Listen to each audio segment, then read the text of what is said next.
And we're back, son. So we are talking UFC 294, and I want to do a very specific type of video about this card because you have 4 fights to think about, right? Normally, you got the main and the co-main. Those are 2 fights. Now we have 4 fights because we're going to think about Khamzat versus Costa versus Khamzat versus Kamaru. Then we're going to think about Volkanovski versus Islam versus Oliveira versus Islam. And I want to compare the 2 opponents to the guys who are still in, right? So Volkanovski or Oliveira versus Islam, which is an easier fight for Islam and why. And the same thing with the other fight. And then I want to, compare like the 2, Kamaru or Volkanovski, who has a more likely chance of winning. So it's kind of like a weird spider web of things to look through. You know what I mean? So that's what we're going to do. And hopefully you guys enjoy yourselves. So I am going to be gone from Monday until Monday. You heard that right. I'm going to be in Cancun Monday until the following Monday. So I'm going to be, oh my God, I'm going to be in Cancun during 294. Sick, dude. I'm going to be watching that on my phone like a boss at the pool, son. That's going to be awesome. But yeah, so we'll have some limited output next week, but nonetheless, oh wait, what the hell am I talking about? I'm not going to be in Cancun.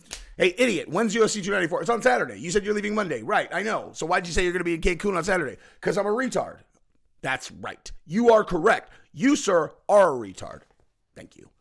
So yeah, just forget that I said the thing about 294, but I am going to be gone Monday to Monday. So we're going to try to crank some content this week and, get after it.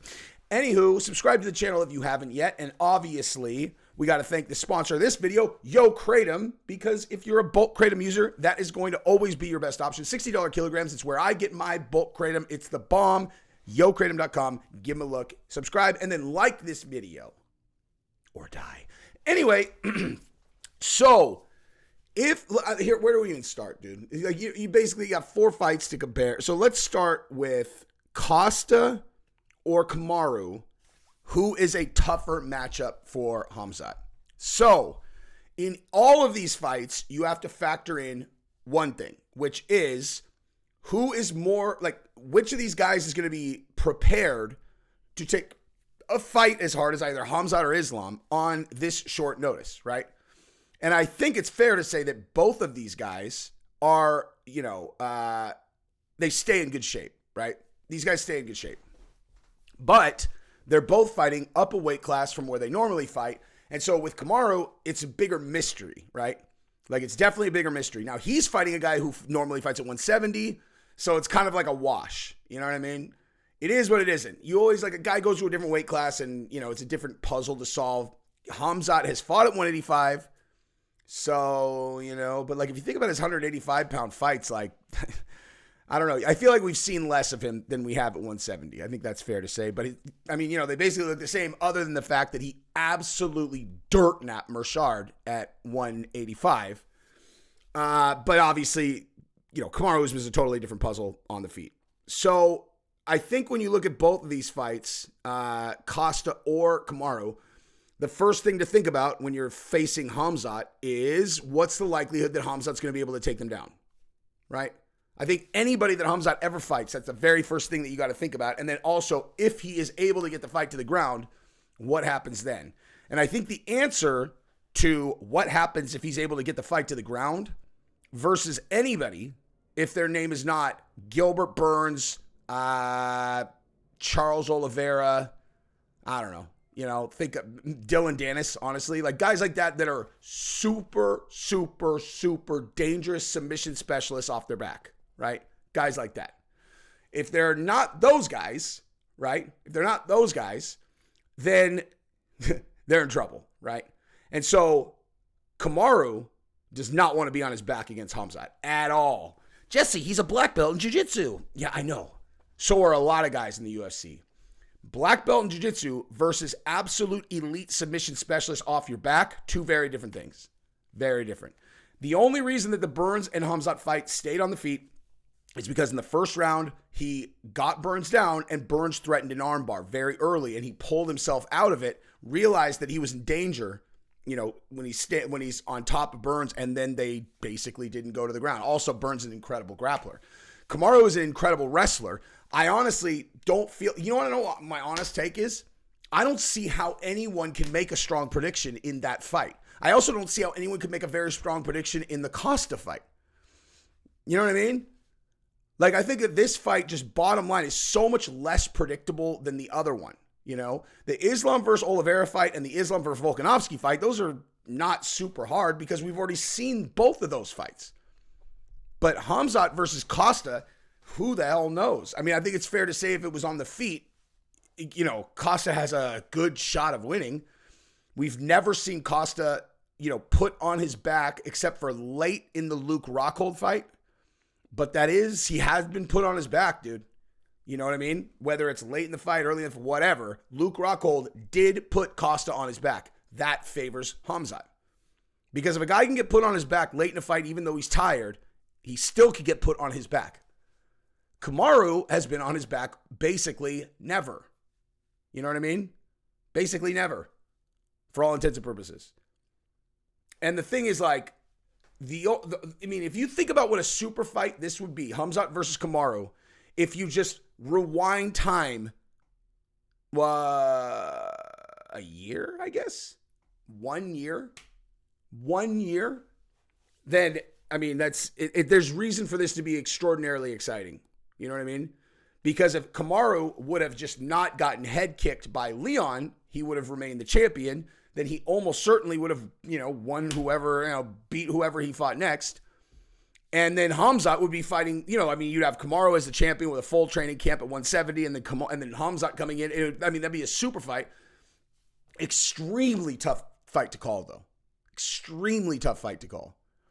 Kamaru is a nightmare for Khamzat on the feet, in my opinion, most likely. Again, we haven't seen enough to know for sure, but if you watch the Burns fight, right, Khamzat had a lot of looping punches, dude. It's not, boom. I mean, and there's no way that everyone on earth hasn't seen enough to know that if a guy has a lot of power, but they throw looping, and another guy has a lot of power and they throw straight, the guy who throws straight almost always wins. Almost always. And Burns versus Kamaru is probably a good example. You know what I mean?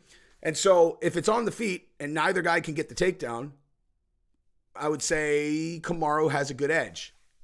If we're talking about Kamaru, who has a full training camp at 170, right? So honestly, I think it's kind of, I mean, there's no way, there's just not enough data on Khamzat on his feet, really, to feel super confident about any pick. There also isn't enough data to know how in shape Kamaru is to feel super confident about any pick. And so picking this fight is very challenging. I tend to lean towards the guy who is not the replacement fighter, especially because Kamaru is coming in on late notice up a weight class without a full training camp. You know?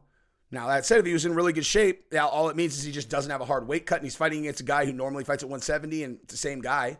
You know what I mean? Same dude. So I don't even know what the odds on that fight are, but that one is very tough. You know, that one's really tough. Really tough. I mean, Kamaru has the best takedown defense in the UFC. Bottom line. And so if it's on the feet, you know what? I'll just say, I'm going to say this. I think Kamaru wins if he's in good shape. That's my pick. If he's in good shape, he wins. I mean, there's no way to feel confident about that, but he has the best takedown defense. And on the feet, he is the exact type of striker that's going to be a problem for the striking I have seen from Khamzat, even though he has almost, 2 years almost, or at least 18 months of striking training since the last time I saw him in a really serious, heavy striking match. So, yeah. I mean, it's a wishy-washy pick, but Kamaru is a very tough matchup for Khamzat. I'm really excited about that fight. And had it been Costa, again, I think Khamzat probably would have been able to get it to the ground. And if not, he would have just kept going at him and going at him and going at him and going at him and going at him and going at him. I think the takedown defense probably favors Kamaru, and thus Kamaru's probably a tougher matchup. All right. Now, on the Oliveira against Israel, the Oliveira against Islam versus the Volkanovski against Islam, that's a really interesting one because they both fought, and obviously Islam just smashed Oliveira the first time. Volkanovski and Islam went 5 rounds, and people thought that Volkanovski won. So on paper, it seems as though Volkanovski would be the tougher matchup. And I still do actually say the same. The only thing is that, like Volkanovski almost beat him with a full camp, right? The only thing that's different between the first fight and the second fight is that Volkanovski took this on short notice. At this stage of a guy's career, he can't be getting that much better in the amount of time that has passed since his last fight against Islam.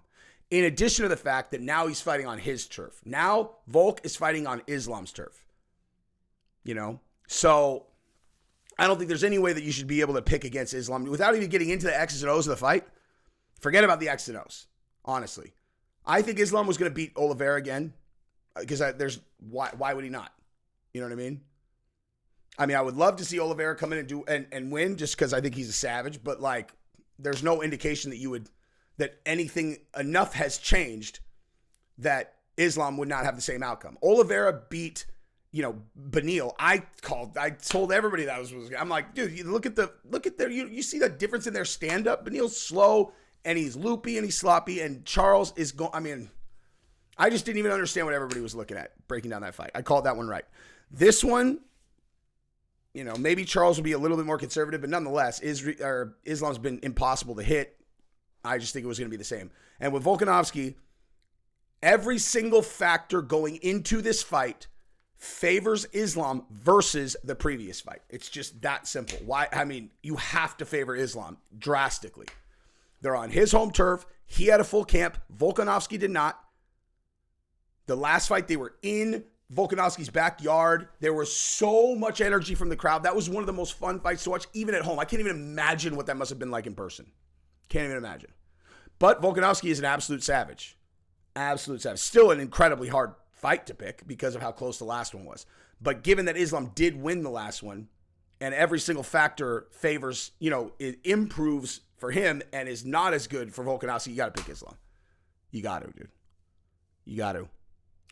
Anyway, so that's what it is, yo. That's what it is, yo. That's what it is.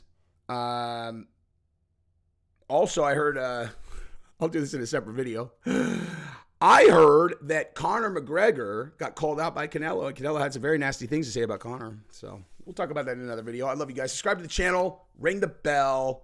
Peace.